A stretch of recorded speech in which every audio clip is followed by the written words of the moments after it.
You're watching Access Minnesota. Here's Jim Dubois.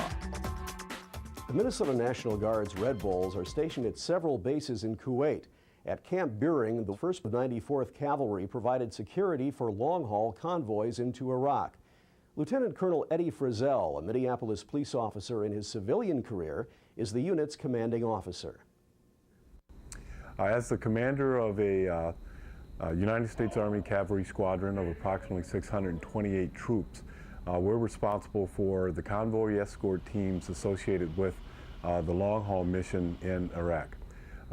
We're in support of Operation New Dawn, which is the drawdown phase of that operation.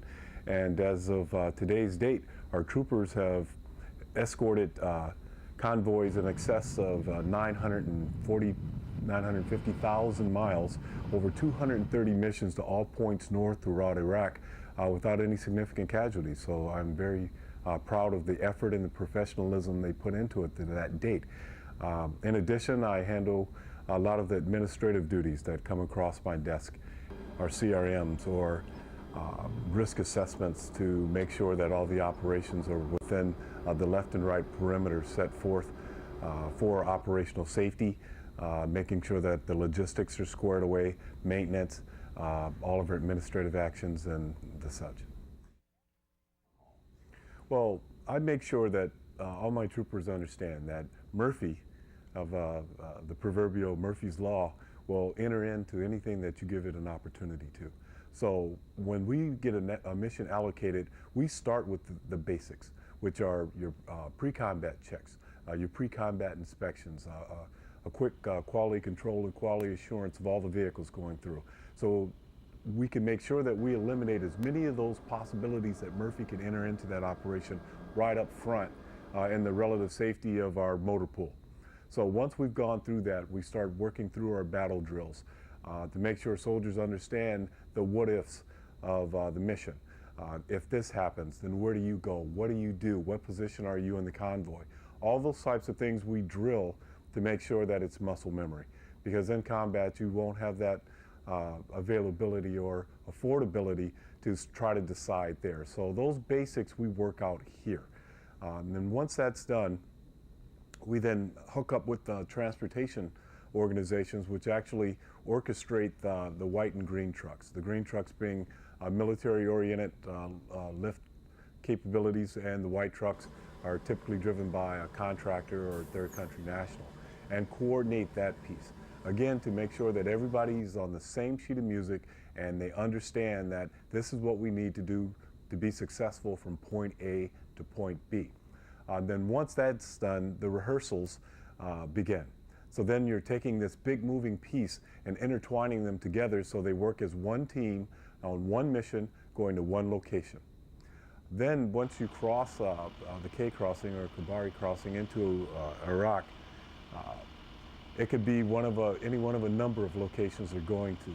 This organization's been as far north as Erbil, as far west as Taji and Al-Assad, to the south, VBC multiple times, JBB multiple times.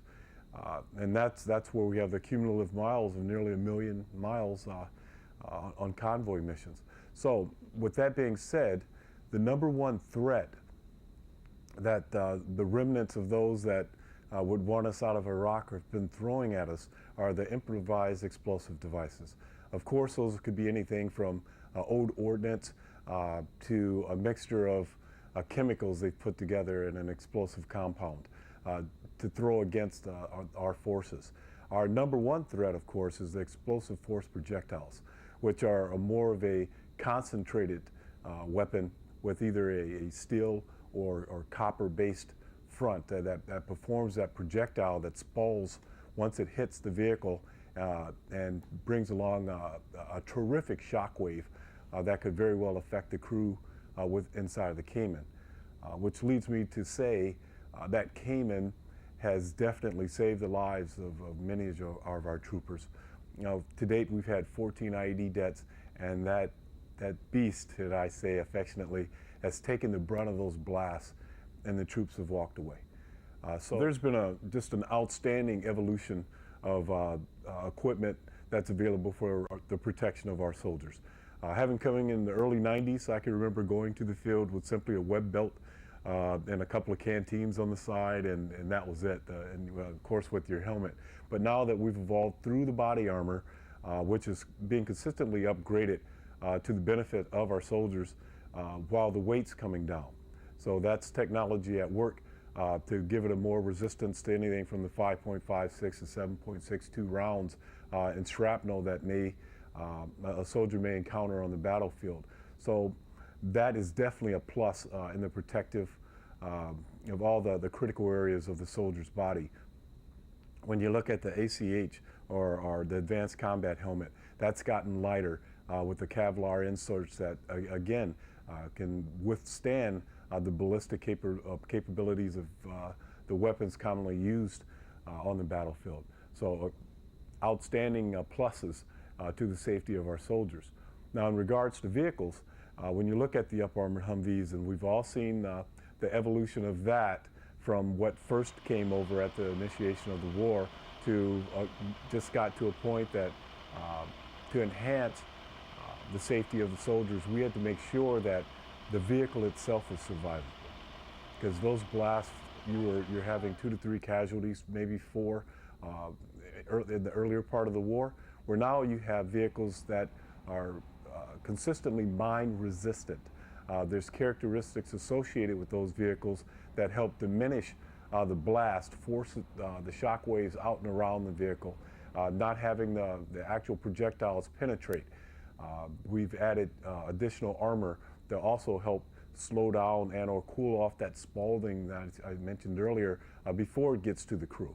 So those types of things are definite pluses in addition to what the 1151 up-armored Humvees used to offer the soldier in overall protection. To handle the new ordnance that the enemy puts on the field, it's these explosively formed penetrators will punch through the hull of a tank. These panels are put on to slow that round down, mitigate penetration from the side of the truck. It's also got a V-shaped hull to divert the blast from the bottom up and out so it doesn't destroy the crew inside. Up in the truck, these 1,200-pound doors are pushed out by a hydraulic ram. 4-inch thick ballistic glass.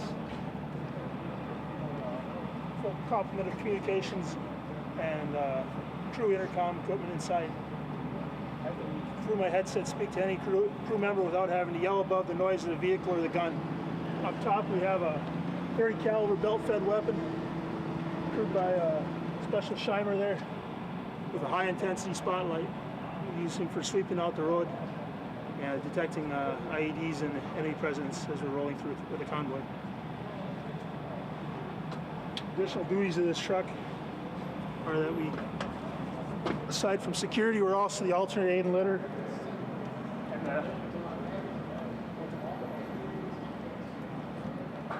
we're set up to carry 2 casualties in the back with 2 more ambulatory patients.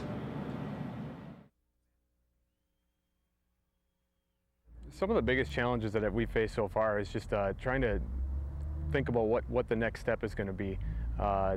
Planning ahead, keeping soldiers ready, keeping their minds focused on the missions that they're doing. They come back here to Kuwait and you know, relatively the threat here is pretty low. And then they go off and they do missions up north in Iraq that may last anywhere from 3 days to 10 days. And you know, they're up north in Iraq, things are pretty dangerous. And so keeping their minds focused when they're back here, keeping them always thinking ahead that, you know, when I leave or cross over the border into Iraq, that I need to have my game face on. So that's always probably the biggest challenge with as being a commander.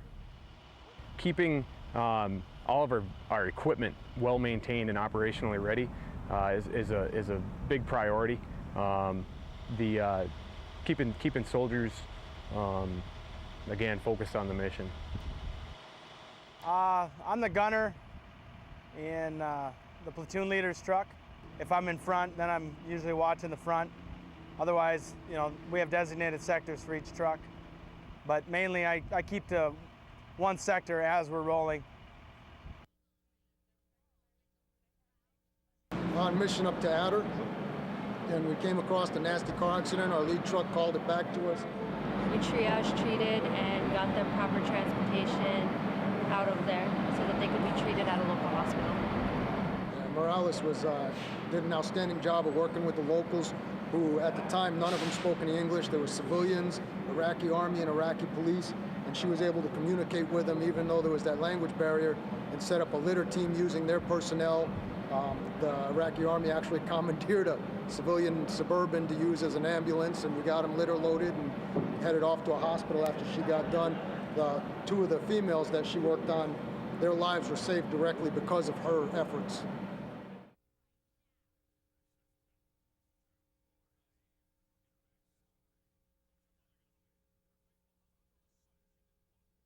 I think most people would think that the major risks and dangers that we face are north of the berm. But with everything that we face north, we have just as many potential accidents that can happen here that it can affect our overall combat power and what we're able to project north. These accidents vary from sports injuries to simply getting out of a Cayman with 70 pounds of gear. It doesn't necessarily matter where that sprained ankle comes from. It still will have the end state of deadlining a potential crew and a convoy escort team as a result. When Access Minnesota returns, soldiers reflect on their historic mission. Access Minnesota will return after these messages.